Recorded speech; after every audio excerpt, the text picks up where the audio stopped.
Patay matapos suntukin at mabagok ang ulo ng isang lalaki sa Dagupan, Pangasinan.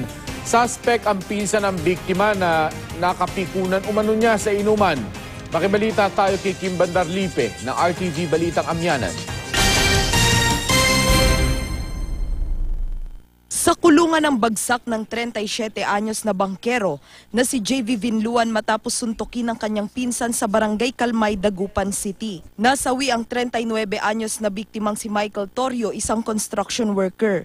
Base sa investigasyon ng pulisya, nagiinuman ang dalawa sa bahay ng kanilang kaibigan nang magkaroon sila ng pagtatalo na nag-ugat umano sa selos. Siniwi po ako tapos sinampal. Tapos lumabas na ako noon para wala lang nung nasa labas ako, biglang lumapit sa akin na suntukan tayo. Sabi. Nagkasuntukan, sudden lang naman yung pagkakasuntok. Nabaliktad, siyempre lasing siguro yung bata. Tumama yung ulo niya dun sa simento.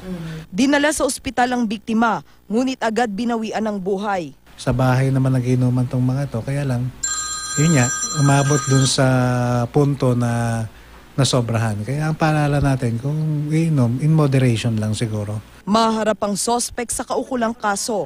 Kim Bandarlipe, Nagbabalita, Pilipinas.